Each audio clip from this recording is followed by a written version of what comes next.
Web designing में transformation का भी बहुत इम्पॉर्टेंट रोल होता है। मॉड्यूल 7 में टेक्स्ट और फॉन्ट्स पर फोकस करते हुए हम प्रीवियस वीडियो सेशंस में टेक्स्ट और फॉन्ट के इंट्रोडक्शन, फॉन्ट फैमिली का basics, font weight, font style property, font size को डिस्कस कर चुके हैं।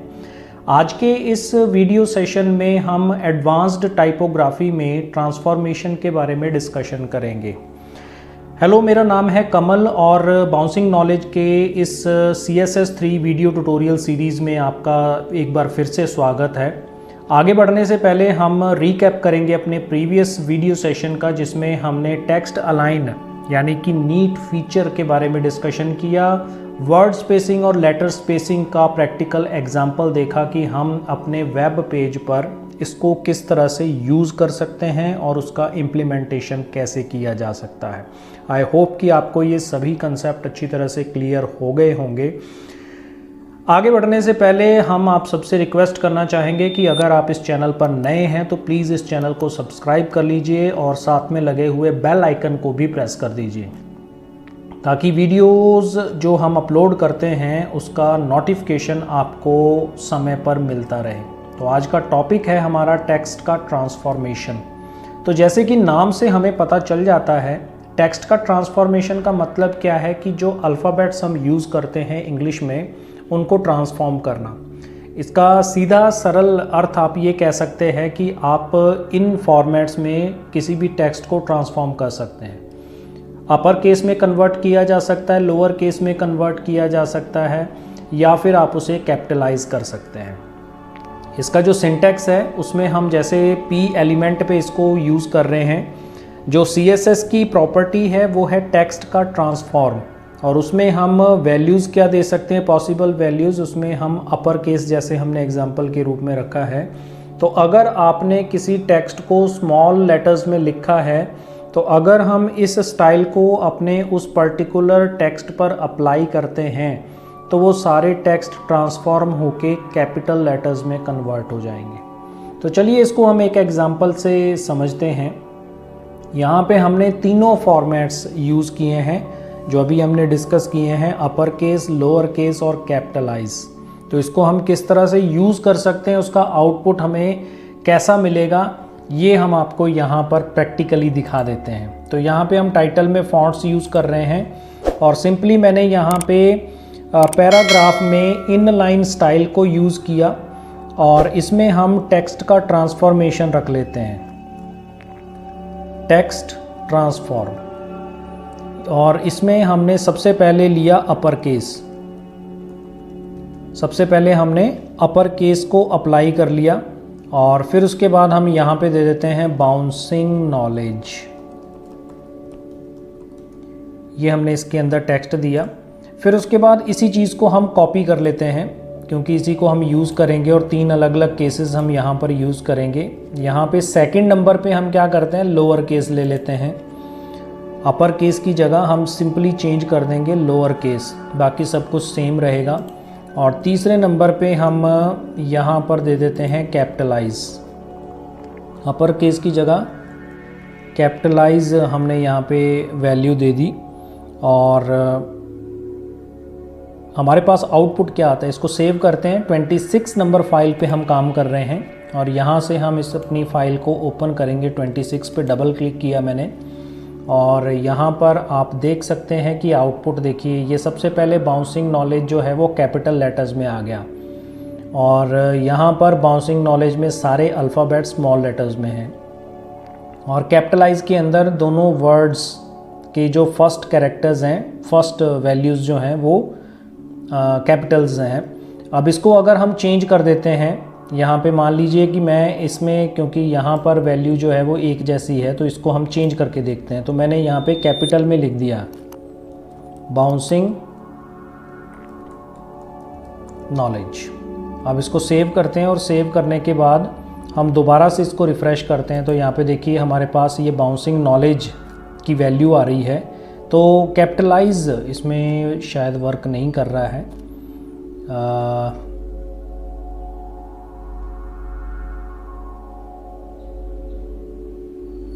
कैपिटलाइज में इसमें थोड़ी सी प्रॉब्लम आ रही है, चेंजेस होते रहते हैं, कोई ना कोई वैल्यूज़ चेंज हो जाती हैं।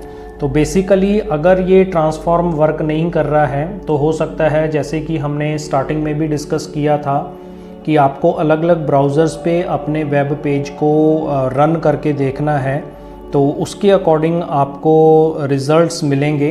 कैपिटल्स को ये कन्वर्ट नहीं करता है, हम स्मॉल लेटर्स में लिखते हैं बाउंसिंग नॉलेज, और इसको सेव किया। और सेव करने के बाद जब हम इसको रिफ़्रेश करते हैं तो यहाँ पे आप देख सकते हैं कि इनके कैरेक्टर्स कैपिटल हो गए हैं। तो स्मॉल लेटर्स में जो हमने दिए, क्योंकि कैपिटल लेटर्स को वो कन्वर्ट नहीं करता है, तो वो अपर केस में हो जाता है, तो कुछ सिचुएशंस में वर्क करता है। तो हमें ये ध्यान रखना है कि नॉर्मली अगर आपको हर वर्ड का फर्स्ट कैरेक्टर कैपिटल चाहिए तो या तो आप लोअर केस में लिखेंगे और उसको हम कैपिटल्स कर सकते हैं हर वर्ड के कैरेक्टर्स को।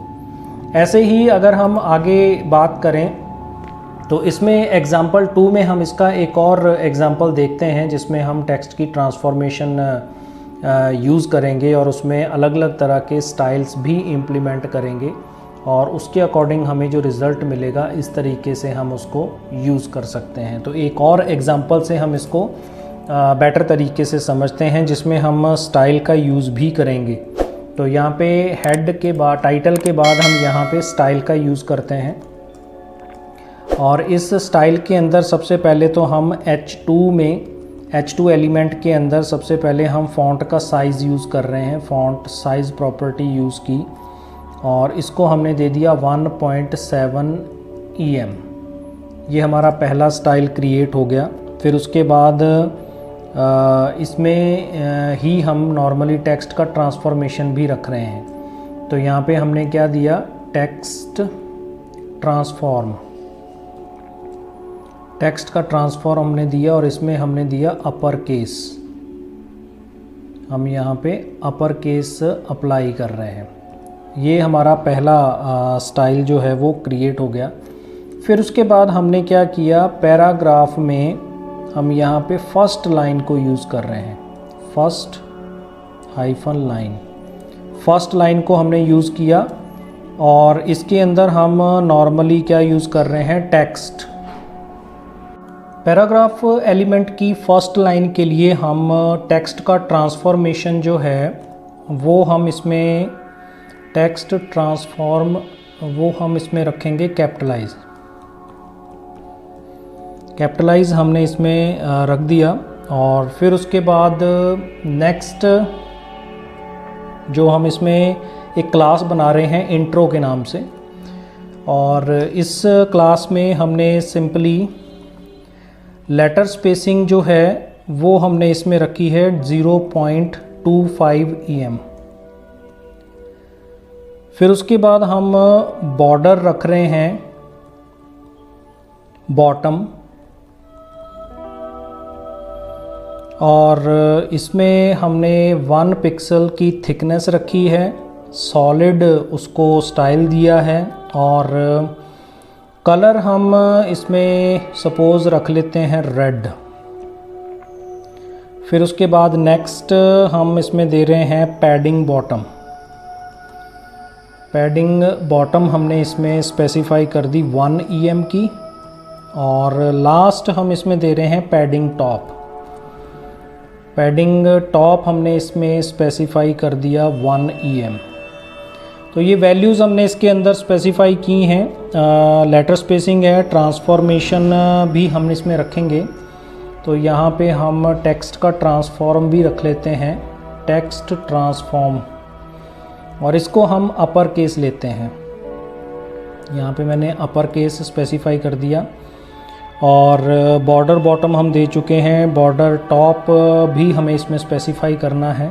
तो यहाँ पे हम बॉर्डर जो है, बॉर्डर टॉप भी हम इसमें स्पेसिफाई करेंगे। इसको भी हमने 1 पिक्सल्स रखा, सॉलिड रखा, और कलर इसमें हम रेड की बजाय ब्लू ले लेते हैं।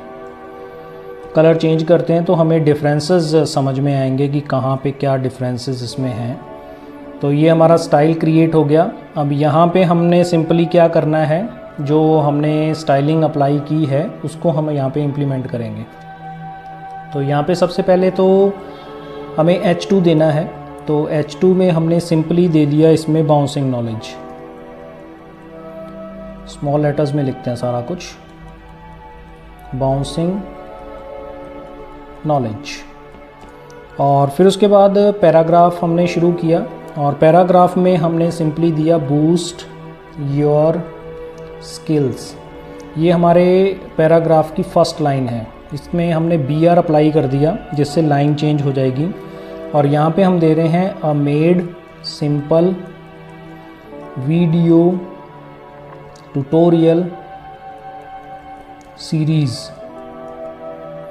ये हमने कंटेंट इसमें लिख दिया। इसको सेव किया और सेव करने के बाद यहाँ पे हम इसको रिफ़्रेश करते हैं तो यहाँ पे आप देख सकते हैं कि बाउंसिंग नॉलेज H2 में कैपिटल लेटर्स में आ रहा है।